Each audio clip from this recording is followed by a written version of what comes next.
Welcome to EPG Pathshala.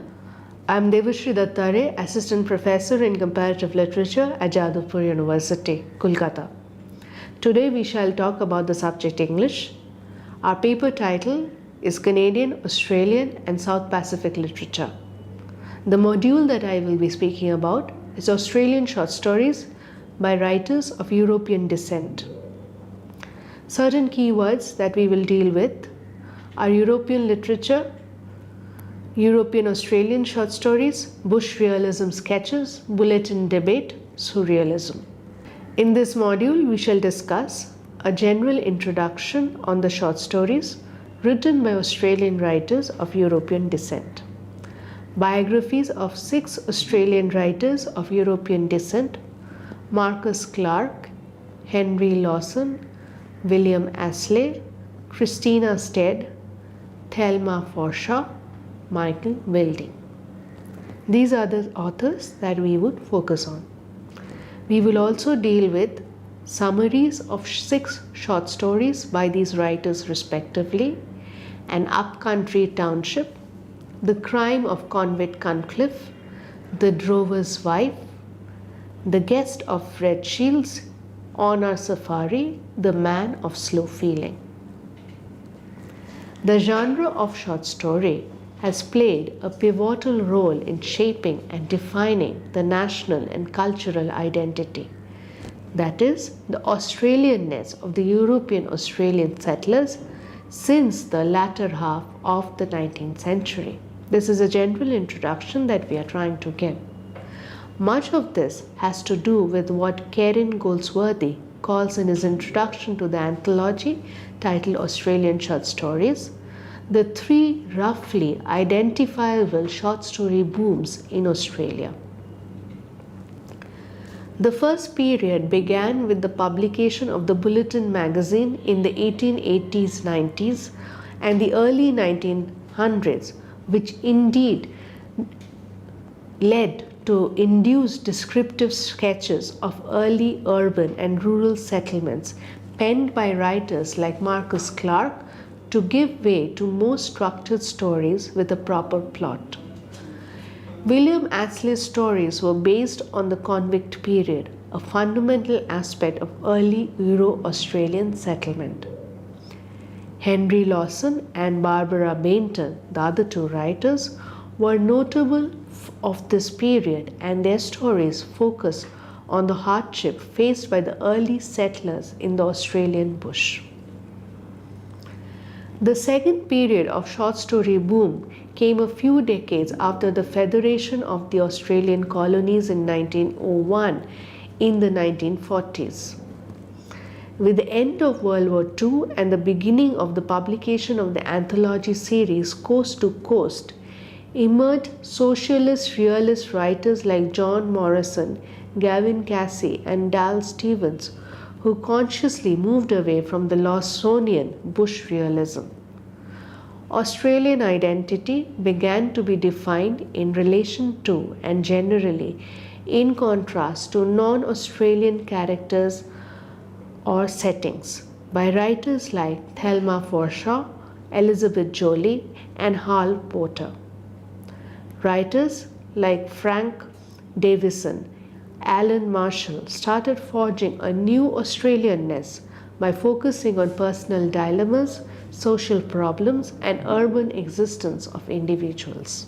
The 1970s was marked by the government's support for the arts and the lifting of censorship regulations on one hand, and the beginning of the publication of the short story magazine Tabloid Story. These developments induced a generation of writers like Frank Moorhouse, Michael Wilding, Peter Carey and Murray Bale to move away from the realist stories of the 40s and the 50s. They began experimenting with themes of fantasy, sexuality and surrealism in their works, leading to a different sense of Australian literature. They also introduced innovations within the structure of the short story itself, leading to genre transformations. The first story writer that we talk about is Marcus Clarke, born in 1846 and died in 1881. He was born in London of English parents and emigrated to Australia at the age of 17. He worked as a journalist and also published several short stories and novels. He is best known for the classic convict novel entitled For the Term of His Natural Life. It is one of the earliest books brought out by an Australian writer of European descent, and he mastered the art of writing a sketch, a form of short story which was later enriched further by Henry Lawson. An upcountry township describes Bullock Town, a township located in the bank of the Pollywog Creek of the Great Glimera. The first-person narrator sprinkles the sketch with local myths and funny anecdotes on some of its prominent residents. The light, informal, often conversational tone is replete with suggestiveness, often hinting at much more than what is said. Before that, we should also have an understanding of what is a sketch.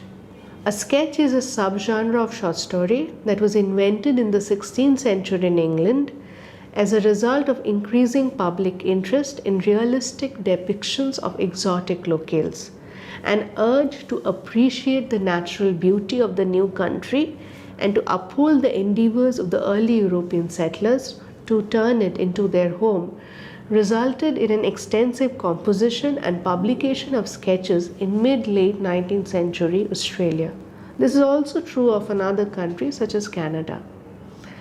An upcountry township describes Bullock Town, which is, as we know, it is a typical sketch, but it has no discernible plot, located in the Great Glimera. Though the first-person narrator claims to be an impartial observer, enough indications are there to suggest that he is one of its residents too. Therefore, interestingly, his personal opinions and experiences often seem to color his impartial descriptions.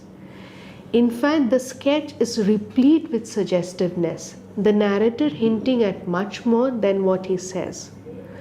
Not only does he describe the church, the 3 public houses, the schoolhouse, and the post office of the township, he also goes on to sprinkle the sketch and local myths and funny anecdotes on some of its prominent residents. This is very interesting because this is how one gets an idea of what a sketch paints to do. It paints a people, it paints a community, it paints their sense of feeling, sense of belonging, and from that we get a sense of home and belongingness. One is able to articulate through the economy of the sketch an entire civilization at work. He admits, the storyteller, that some of these anecdotes are rumors, but he himself is part of them, which he authenticates as his truth claim, as happens in the case of the story about Mr. Longlove's friendship with the Duke of Wellington. Please note the hankering towards the Duke of Wellington, towards the mother nation. The light-informed, often conversational tone of the narrator is meant to engage the reader's interest and facilitate his understanding about Buckletown and its people. It becomes almost colloquial in its tone, and therefore it is more engaging in terms of your understanding of a country and its space. William Astley, who wrote under the pseudonym Price Warren, is the next author that we talk about. He was a journalist and one of the most famous early short story writers of Australia. Born in Liverpool, London, he migrated to Australia with his family at the age of 4 and hereafter resided in Richmond, near Melbourne. He became the editor of the Richmond Herald at a very young age and was associated with many other such prestigious journals of Australia.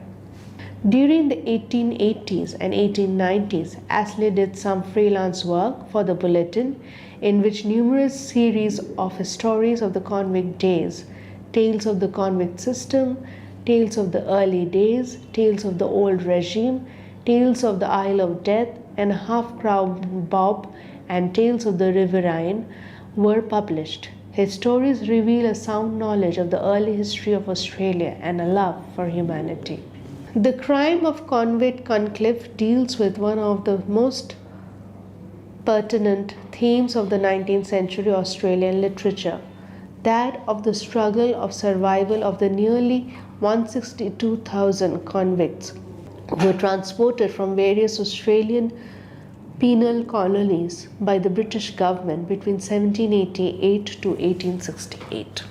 The protagonist of the story, convict Cunliffe, is punished severely for a crime of not displaying a meek, subordinate attitude towards his tormentors. The supervisors of the tramway team in Norfolk Island, which he works as a convict, where he works as a convict laborer. The story poses Cunliffe's plea for help as a factor that set the ball rolling for the historical moment when the Roman Catholic bishop Robert Wilson pledged to advocate the cause of the convicts, thereby endowing the entire tale with a historical significance. Australian poet and writer Henry Lawson is the next person under focus. He was born and raised in a town on the Grenfell goldfields in New South Wales. He lost his hearing due to an ear infection at the age of 14. One of the most important members of the Bulletin School, he is often hailed as Australia's greatest short story writer. An inland trekking trip into the drought-affected areas of New South Wales that he undertook in 1892 made him aware of the harsh realities of the Australian outback, which became the theme of his poetry and short stories. His most successful prose collection, Wild the Billy Balls, is credited to have reinvented Australian realism. Lawson was a firm believer in the merits of the sketch story. His On the Edge of a Plain is considered to be the most accomplished example of the sketch. This is one of the most fascinating of tales, and it is regarded as one of Lawson's masterpieces. As you know, he was instrumental in constructing an Australian identity, which was based on what is often called a bush-centered masculinist ethos. As we will discuss later, this ethos was bypassed at a later point, and therefore there were other post-Lawsonian identities vis-a-vis the genre. But the Drover's Wife is in many ways an interesting outcome of Lawsonian ethics and aesthetics. It is from the collection which was published in 1901, The Country I Come From. The story is an exception in the sense that it moves away from the usual themes of mateship and notoriety of the booksellers and concerns itself with the female experience of the Australian bush. This is very interesting because it has been in most cases a male-centric perspective, but over here one is moving away from it. It portrays the struggle of the survival of a bushwoman living miles away from civilization, striving to protect her children from a poisonous snake. One is reminded in this case of Canada and the journals of Susanna Moodie, which also spoke of such perspectives and how roughing it in the bush it was called. The hardships almost emasculate her, depriving her of the typical womanly qualities. Yet she enjoys this life, taking every challenge in her stride and making the most of every opportunity that comes her way. Like many of his other works, it is an ideal example of how Lawson strove to counter the romantic idyllic vision of the Australian as a bush person reflected in the works of the contemporary poet Banjo Paterson, a tendency which gave rise to the famous Bulletin debate. It also embodies some of his typical narrative strategies, including the use of local languages, the tendency to move back and forth in time, and the gradual culmination of the story into a dramatic climax. So even genreically and thematically, it marks a significant departure from Australian short stories that came before. The Drover's Wife is an iconic presentation of Australian identity and Australian sense of belonging at that point of time. It marks our sense of what Australian literature was striving to be, to create a niche of its own which was away from whatever was before. Christina Stead is the next writer that we talk about. Australianist novelist and short story writer Christina Stead was born in Sydney suburb of Rockdale, New South Wales. Though she had lived abroad for many years, her literary works are essentially Australian in content.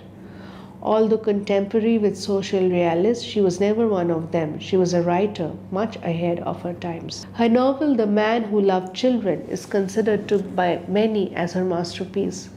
The collection of her stories include the Salzburg Tales, 1934, The Puzzlehead Girl, 4 novellas, 1965, An Ocean of Story, The Uncollected Stories of Christina Stead, edited by R.G. Gearing, 1985. Guest of the Red Shields is one of the many stories that constitute Stead's first literary work, The Salzburg Tales, published in 1934. It is constructed along the lines of the entire collection of stories is constructed along the lines of Decameron. A large number of tales and by different characters are loosely held together by an overarching narrative continuity. The castle of Red Shields, where the protagonist is invited for a party, is a utopia, and it spells ultimate luxury right in it. It is representative of an economic prosperity that the protagonist of the story, a poet deep in debt who represents the common man in the clutches of depression, can only dream of. Stead addresses the social concerns of contemporary Australia by highlighting the mental and physical deprivation that befell Australia during the years of depression through the use of elements of fantasy and her deeply psychological characterization. The next author is Thelma Forshaw. Australian journalist and short story writer Thelma Forshaw was born in Globe Point, a suburb in Sydney. During World War II, Forshaw enlisted in the WAAF, from where she was honorably discharged as an aircraft woman. She worked as a secretary and advertising writer before she started working as a freelance writer and book reviewer for journals like the Sydney Morning Herald, The Age, The Australian, The Bulletin, Meanjin Nation, and Quadrant. In 1967, she wrote a collection of autobiographical short stories, An Affair of Clowns, which is considered to be her greatest literary achievement. Thelma Forshaw belonged to the group of short story writers who tackled the increasingly difficult task of defining a national culture and identity in the post-World War II Australia by comparing and contrasting the same with the culture of identity alien to it. An influx of European immigrants in Australia during the war years created the perfect ambience. This is the kind of juxtaposition that On Our Safari enables. On Our Safari is one such story which portrays how the arrival of a family of German immigrants in a poultry farming Australian suburb forged among its residents, especially a hospitable couple next door, a renewed awareness of what being Australian might or might not mean. Forshaw strives to direct some light but double-handed irony at her fellow Australians. This smug sense of superiority over people hailing from a culture different from that of their own, the crux of their sense of identity as Australians, forms the sense of identity that Forshaw is so interested in. She shows us that this very difference ensures a greater professional success for the couple from Vienna and for the family instead of the neighbors from Australia.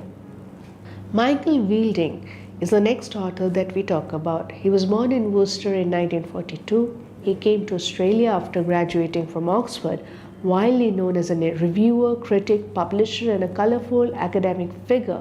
He was a professor of English and Australian literature in the University of Sydney.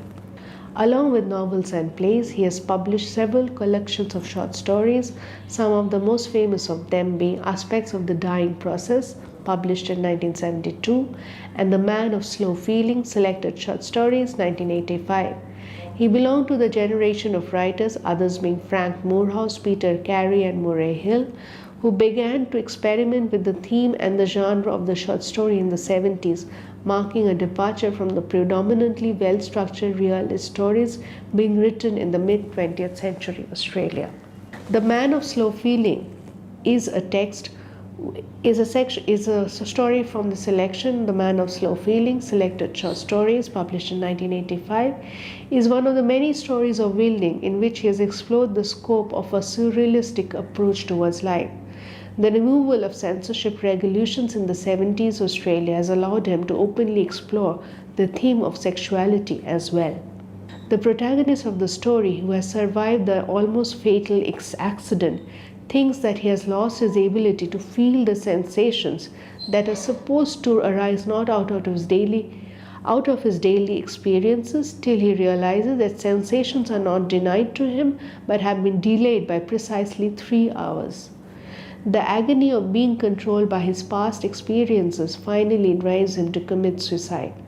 The story also highlights the importance of the coordination of any tangible experience with its resultant sensation. Therefore, while we have discussed the short story writers, we have tried to project a sense of Australianness, a sense of identity that emerged from it, that emerged from beyond the bush reality of the region, that emerged and tried to think of beyond being part of a mother nation. We have discussed the changing counters of the short story writing in Australia by the writers of European descent. We have looked into the genre of the short story itself and the possibilities that the genre offers us in different perspectives. We have explored the important role played by the genre in shaping and defining the national and cultural identity and forging a sense of what being Australian is all about. We have been able to engage with the sense of Australian history in the world of letters and in the world of social material realities, and we have also analyzed the formal innovations of the stories that we are talking about. We hope that this discussion would enable us to have a greater understanding of the Australian short story, especially in its early years, until how it emerges as an important genre of expression in a country which was emerging slowly to a different sense of aesthetic responsibility and understanding.